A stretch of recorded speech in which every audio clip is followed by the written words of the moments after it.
মুভির শুরুতেই প্রধান ক্যারেক্টার সুকিংকে দেখানো হয়। সে ছিল খুবই আনলাকি বা দুর্ভাগা। সে এতটাই আনলাকি ছিল যে তার সাথে কেউ বন্ধুত্ব করত না। সবাই বিশ্বাস করত যে তার সাথে বন্ধুত্ব করলে তাদের ভাগ্য দুর্ভাগ্যে পরিণত হবে।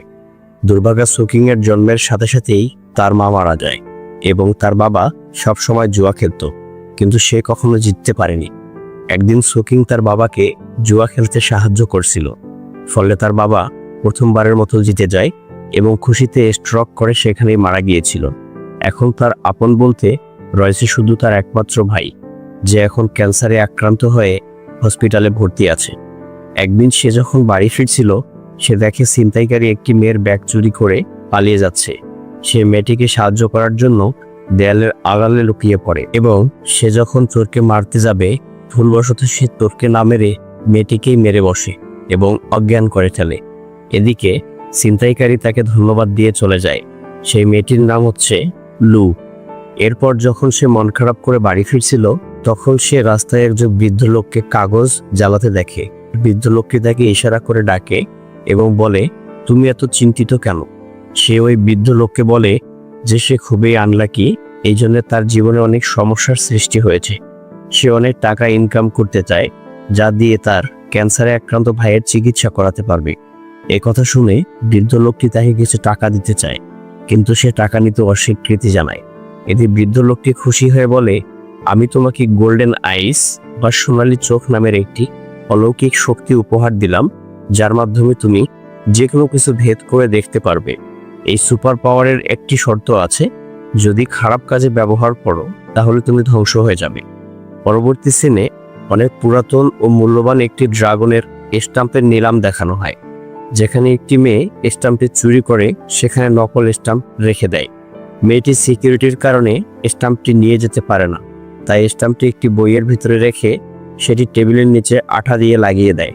কিন্তু সে চলে যাওয়ার পর বইটির নিচে পড়ে যায়। সেটি রুম পরিষ্কার কর্মী এসে আবর্জনা মনে করে আবর্জনার স্তূপে ফেলে দেয়। পরের দিন সুকিং ঘুম থেকে উঠে দেখে সে রাস্তার মধ্যে শুয়ে আছে।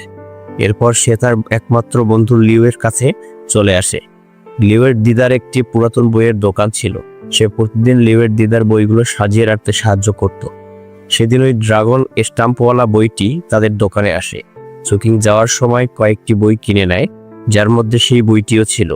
লিউয়ের দিদা জানতো যে সুকিং এর পরিবারের অর্থনৈতিক অবস্থা খুব একটা ভালো নয়, তাই লিউকে টাকাগুলো ফিরিয়ে দিয়ে আসতে বলে। লিউ ছিল অত্যন্ত মোটা এবং অলস, তাই টাকা ফিরিয়ে দিতে এসে ম্যানহোলে পড়ে যায়। এরপর বাসায় গিয়ে দেখতে পায় তার ভাইয়ের বউ অর্থাৎ তার ভাবি তার জন্য খাবার নিয়ে বসে আছে। সুকিং তার ভাবিকে বলে, আমি পার্ট টাইম জব করব, সামনে আমার সেমিস্টার ফি, ভাইয়ের চিকিৎসার খরচ ও বাসা ভাড়া সবকিছু মিলিয়ে তোমার অনেক কষ্ট হচ্ছে। ভাবি তাকে বলে, তুমি পড়ালেখায় মনোযোগ দাও, বাকি সব আমি দেখব। এরপর সে এসে বইগুলো ব্যাগ থেকে বের করে টেবিলে রাখে। তখন সে লক্ষ্য করে বইয়ের ভেতর সবকিছু সে স্পষ্ট দেখতে পাচ্ছে। তাই সে বইটি টেবিলের ওপর রেখে এক চোখ বন্ধ করে দেখতে পারে বইয়ের ভেতর একটি ড্রাগন স্টাম্প রয়েছে। বই খুলে সে স্টাম্পটি পেয়ে যায়। সে বুঝতে পারে গতকালকে সেই বৃদ্ধ লোকটি সত্যিই তাকে সুপার পাওয়ার দিয়েছে। এতে সে প্রচন্ড খুশি হয়ে চিৎকার করতে শুরু করে। এরপর সে তার বন্ধু লিউকে বলে সে অনেক পুরনো মূল্যবান একটি স্টাম্প পেয়েছে। এই কথা শুনে লিউ তাকে নিয়ে বিনের কাছে আসে। তারা বিনকে বলে তারা এই স্টাম্পটি বইয়ের মধ্যে খুঁজে পেয়েছে। বিন স্টাম্পটি দেখে অবাক হয়ে যায়, কারণ সে এই স্টাম্পটি নিলামে 8 কোটি টাকা দিয়ে কিনেছে। তাই সে পরীক্ষা করে বুঝতে পারে সুকিং এর স্টাম্পটি আসল এবং সে নিলাম থেকে যেটা কিনেছে সেটা নকল। বিন সুকিংকে জিজ্ঞেস করে এটা কত টাকায় বিক্রি করবে। সুকিং বলে 4000 টাকা। এই শুনে বিনের প্রচন্ড হাসি পায়। সে তাকে 4 লক্ষ টাকা দেয় এবং সুকিংকে বলে তুমি অনেক ভাগ্যবান। তাই আগামী সপ্তাহে ইউনান শহরে একটি পাথরের গ্যাম্বলিং কম্পিটিশন হবে। তুমি চাইলে আমার সাথে অংশগ্রহণ করতে পারো, তাতে তুমি কিছু ইনকাম করতে পারবে। ইউনানের পাথরের ভিতর এমন কিছু পদার্থ বা জেট থাকে যা ডায়মন্ড বা হীরার চেয়েও দামি, আর এই বিশেষ পাথর খোঁজার উপরেই বাজি ধরা হয়। একেই বলে গ্যাম্বলিং কম্পিটিশন। এরপর সুকিং এর ভাবিকে দেখানো হয়, যেখানে ডাক্তার বলে যে বকেয়া পরিশোধ করতে না পারলে তার স্বামীকে আইসিইউ থেকে বের করে দেয়া হবে। তাই সে ডক্টরকে অনেক রিকোয়েস্ট করলেও ডক্টর তার কথা শুনছিল না। এরপর সুকিং এসে বলে যত টাকা লাগে নিন, কিন্তু আমার ভাইকে বাঁচান। ডক্টর জানায় তার ভাইয়ের ক্যান্সার লাস্ট স্টেজে আছে। এখন তাকে বাঁচাতে হলে 1 মাসের মধ্যে অপারেশন প্রয়োজন। সেই অপারেশনের খরচ প্রায় 1 কোটি টাকা। তাই 1 কোটি টাকা জোগাড় করার জন্য সে প্রথমে লটারির দোকানে তার পাওয়ার ব্যবহার করে। দেখে লটারির সর্বোচ্চ প্রাইজ হচ্ছে 1 লক্ষ টাকা। তাই সে লিওয়ের দোকানের বইগুলো খুঁজতে থাকে, দেখে কোনো অ্যান্টিক জিনিস পায় কিনা। হঠাৎ তার বিনের কথা মনে পড়ে। সে তখনই বিনের কাছে চলে আসে। বিন বডি ম্যাসাজ নিচ্ছিল। সে সুকিংকেও ম্যাসাজ করাতে বলে। তখন সুকিং তাকে বলে, সত্যি কি পাথরের উপর বাজি রেখে টাকা ইনকাম করা যায়? বিন বলে হ্যাঁ। সুকিং বলে তার 1 কোটি টাকার প্রয়োজন। বিন বলে তাহলে আমার সাথে ইউনান শহরে চলো। এরপর তারা দুজন ইউনানে চলে আসে এবং সুকিং এর সাথে বিনের বড় ভাই শিচেনের পরিচয় করিয়ে দেয়। শিচেন ওই পাথর বিষয়ে সবকিছু জানে। সেখানে তারা সুকিংকে অনেক দামি একটি চা পান করতে বলে। চাটা ছিল খুবই মজাদার, তাই সে এত বেশি খেয়ে ফেলে যে কিছুক্ষণ পরেই তার ওয়াশরুম চেপে যায়। সে ওয়াশরুম করতে বাইরে চলে আসে। সেখানে লু তাকে থামিয়ে দিয়ে বলে, এখানে পুলিশ স্টেশন কোন দিকে? সুকিং এর সেদিন রাতের কথা মনে পড়ে যায়, তাই ভয়ে চলে যেতে শুরু করে। লু বলে, আমি শুধুমাত্র একটি ঠিকানা জানতে চেয়েছি, এত ভয় পাচ্ছ কেন? সুকিং তাকে সেদিন রাতের ঘটনা বলে দেয়, কিভাবে ছিনতাইকারীকে ধরতে গিয়ে তাকে আঘাত করেছিল।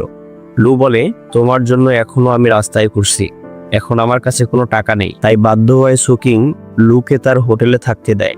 অপরদিকে সেই মেয়েটিকে দেখানো হয় যে ওই স্টাম্পটি চুরি করেছিল।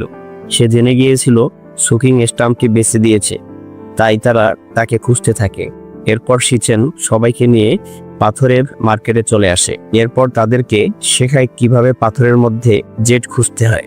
বিন সুকিংকে বলে, তুমি একটি পাথর পছন্দ করো, আমি তো 3টি পাথর কেটেছি কিন্তু একটিতেও জেট পাইনি। তখন সে একটি পাথরের মধ্যে এই মূল্যবান জেট দেখতে পায়। তখন সে বিনকে বলে, আমাদের এখান থেকে পাথর কেনা উচিত। কিন্তু শিচেন বলে, না, চলো আমরা অন্য শপে যাব। আসলে এই শপটি ছিল জুনের। জুন হচ্ছে শিচেনের শত্রু। জুন শিচেনকে দেখে পাথরগুলোর দাম 3000 থেকে 30,000 করে দেয়। কিন্তু এরপরেও সেই পাথর বিন কিনে নেয় এবং সেই পাথরটি কাটার পরে দেখতে পায় সেই পাথরটির মধ্যে মূল্যবান জেড আছে। এটা দেখার পর জুন বলে, এই পাথরটি বিক্রি করব না। আসলে এইভাবে জুন সব সময় সাধারণ মানুষদেরকে ঠকায়। তখন শিচেন এবং জুনের মধ্যে ঝগড়া শুরু হয়ে যায়। জুন শিচেনকে চ্যালেঞ্জ করে সে তাকে গ্যাম্বলিংয়ে হারাবে। তারাও চ্যালেঞ্জটি অ্যাকসেপ্ট করে। তারা যখন জেড নিয়ে আসছিল তখন জুনের পাঠানো লোক তাদের কাছ থেকে জেডটি ছিনিয়ে নিতে আসে। তারা লুয়ের উপর আক্রমণ করে। তাকে বাঁচাতে গিয়ে সুকিংয়ের হাতে আঘাত লাগে। এক পর্যায়ে লু সেই জেটটি হারিয়ে ফেলে। লু সেটা উদ্ধার করতে চায় কিন্তু সুকিং তাকে নিয়ে চলে আসে। এরপর রাতে সুকিংয়ের হাতে ব্যান্ডেজ করা ছিল। লু তার হাত ধরে বিছানার সামনে বসেছিল। সুকিং ওষুধ না খেয়ে ঘুমিয়ে পড়ে। সে স্বপ্নে লুকে দেখে আর মুচকি হাসে। এদিকে লু তাকে জাগানোর চেষ্টা করছিল কিন্তু কিছুতেই তার ঘুম ভাঙে না। এরপর লু তাকে সজোরে চর মেরে ঘুম থেকে ওঠায়, তাকে ওষুধ খেতে বলে। পরবর্তী সিনে জুন তার বস কাকার সাথে কথা বলে। কাকা বলে, তোমাকে এই গ্যাম্বলিং কম্পিটিশনে জিততেই হবে, কারণ এই কম্পিটিশনে আমি 2 কোটি টাকা বাজি ধরেছি। অন্যদিকে সুকিং ও লু শপিং করতে আসে। সুকিং যখন কাপড় চেঞ্জিং রুমে আছে তখন তাকে জুনের লোকেরা কিডন্যাপ করে নিয়ে যায়। জুন তাকে একটি চেক দিয়ে বলে, এই টাকা তোমার ভাইয়ের অপারেশনের জন্য যথেষ্ট, এর বিনিময়ে তোমাকে আগামীকালকের গেমে হেরে যেতে হবে। কিন্তু সুকিং রাজি হয় না। এরপর তারা সুকিংকে ভয় দেখায় যে তার পরিবার ও বন্ধুকে তারা শেষ করে দিবে। এই বলে তারা সুকিংকে ছেড়ে দেয়। এরপর সুকিং লুকে নিতে শপিং মলে চলে আসে কিন্তু তাকে কোথাও খুঁজে পায় না এবং তার ফোনও বন্ধ ছিল। অন্যদিকে শিচেন বিনকে জিজ্ঞেস করে, সুকিংকে বিশ্বাস করা যায়?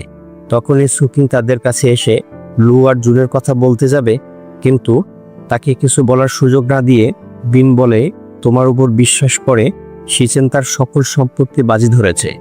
আমরা তোমাকে বিশ্বাস করি, আগামীকাল তোমাকে জিততেই হবে। রাতে সে ভাবতে থাকে এখন তার কি করা উচিত। একদিকে তার ভালোবাসা, অন্যদিকে শিচেনকে যে তার সবকিছু দিয়ে সাহায্য করছে। তখন সে স্বপ্নে সে বৃদ্ধ লোককে দেখে। বৃদ্ধ লোকটি বলে, তুমি যদি এই পাওয়ার খারাপ উদ্দেশ্যে ব্যবহার করো তাহলে পাওয়ারটি তোমার থেকে নিয়ে নেওয়া হবে এবং তুমি আবারও আগের মতো আনলাকি হয়ে যাবে। পরের দিন স্টোন গ্যাম্বলিং শুরু হয়। সবাই যখন জেট পাথর খুঁজছিল তখন শিচেনের ফোনে একজন একটি পিকচার পাঠায়। তখন সে মনে করে সুকিং তার সাথে বিশ্বাসঘাতকতা করে জুনের সাথে হাত মিলিয়েছে। সে বিনকে দেখায়। সে যখন সুকিংকে জিজ্ঞেস করতে যাবে, সে একটি দামি পাথর দেখতে পায় এবং তার পাওয়ার ব্যবহার করে বুঝতে পারে এটি সবচেয়ে দামি পাথর। সে সময় লু ফিরে আসে। তাকে সুকিং জিজ্ঞেস করে, তুমি কোথায় ছিলে? সে বলে, গতকাল তোমাকে খুঁজে না পেয়ে আমি বাসে উঠেছিলাম আর সেখানে ঘুমিয়ে পড়েছিলাম। ঘুমানোর কারণে আমাকে লাস্ট স্টেশনে নিয়ে গিয়েছে, তাই এখানে আসতে অনেক দেরি হয়েছে। এরপর তারা আবারও পাথর সংগ্রহ করতে শুরু করে। এরপর গেমের সময় শেষ হয়ে যায়। প্রথমে জুনের সংগ্রহিত পাথরগুলো কাটা হয়। তার প্রত্যেকটা পাথরের মধ্যেই খুবই দামি এবং রেয়ার জেড ছিল। এ দেখে শিচেন চিন্তিত হয়ে পড়ে। এরপর সুকিংদের মাত্র একটি পাথর কেটেই একটি গ্রিন কালারের জেড পেয়ে যায়, যেটা হচ্ছে পৃথিবীর সবচেয়ে দামি এবং রেয়ার পাথর, এবং সুকিং সেই গেম জিতে যায়। সন্ধ্যায় সুকিং একটি ব্রেসলেট লুকে উপহার দেয়। এতে লু প্রচন্ড খুশি হয়ে যায় এবং তাকে জড়িয়ে ধরে। অন্যদিকে জুন তার বস কাকার সাথে ভিডিও কলে কথা বলে।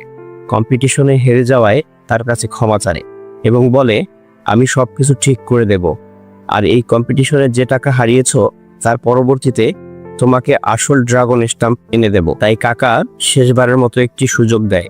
পরবর্তী সিনে সুকিং এর গ্রিন জেডের নিলাম দেখানো হয়। তাদের জেডটি চড়া দামে বিক্রি হয়ে যায়। তখন বিন স্টেজে এসে বলে, আমার কাছে দুটি ড্রাগন স্টাম্প রয়েছে, একটি আসল এবং অপরটি নকল। সে নকল স্টাম্পটি ছিঁড়ে ফেলে এবং আসলটি সুকিংকে গিফট করে দেয়। রাতে তারা সবাই পার্টি করছিল। তখন কাকার গুন্ডারা বিনকে কিডন্যাপ করে। সুকিং এবং তার বন্ধুরা কি করবে বুঝতে পারে না। তখন কাকা ফোন করে বলে, বিনকে ছাড়াতে হলে অ্যান্টিক ড্রাগন স্টাম্পটি তাকে দিতে হবে। তখন জুন তার বসের কাছে ক্ষমা চায় এবং বলে, আমি আপনার 2 কোটি টাকা হারিয়েছি শুধু শিচেনের জন্য, আমি সব টাকা ফিরিয়ে দেব। আরো বলে, এই ড্রাগন স্টাম্পের মধ্যে একটি গুপ্তধনের ম্যাপ রয়েছে আর এই জায়গায় আপনি যেতে পারবেন না। কাকা জুনের চালাকি বুঝতে পারে। আসলে জুন তার কাছ থেকে স্টাম্পটি হাতিয়ে নিতে চায়। তা বুঝতে পেরে কাকা জুনকে মেরে ফেলে। অন্যদিকে বিনকে বাঁচাতে সুকিং, লু ও শিচেন কাকার আস্তানায় চলে আসে। দেখে বিনকে খাঁচায় বন্দি করে রাখা হয়েছে। সেই খাঁচার মধ্যে টাইম বোম লাগানো আছে। তাই সুকিং তার পাওয়ার ব্যবহার করে টাইম বোমের পাওয়ার সাপ্লাই কোথায় আছে তা দেখার জন্য। তখনই কাকা এসে তাদেরকে গান পয়েন্টে এনে ড্রাগন স্টাম্পটি দিতে বলে। সুকিং তাকে স্টাম্পটি দিয়ে দেয় এবং বলে বিনকে ছেড়ে দিতে, কিন্তু সে তা না করে তখন লু তার ব্রেসলেট দিয়ে কাকার মনোযোগ নষ্ট করে। এই সুযোগে শিচেন তার গানটি ছিনিয়ে নেয়। এরপর পুলিশ এসে তাদেরকে উদ্ধার করে। এরপর দেখা যায় আবার সুকিং সেই বৃদ্ধ লোককে স্বপ্নে দেখতে পায়। বৃদ্ধ লোকটি বলে, তুমি তোমার সুপার পাওয়ার ভালো কাজে ব্যবহার করেছো, এর জন্য উপহার স্বরূপ তোমাকে আরেকটি সুপার পাওয়ার দেওয়া হলো, তা হলো তুমি মানুষের অতীত দেখতে পারবে। এরপর সুকিং লুকে প্রপোজ করে। শেষে সুকিং, লু, বিন, শিচেন একসাথে নাচতে থাকে। গল্পটি এখানেই শেষ হয়ে যায়। এরকম নতুন নতুন ভিডিও পেতে আমাদের চ্যানেলটি অবশ্যই সাবস্ক্রাইব করবেন। ধন্যবাদ।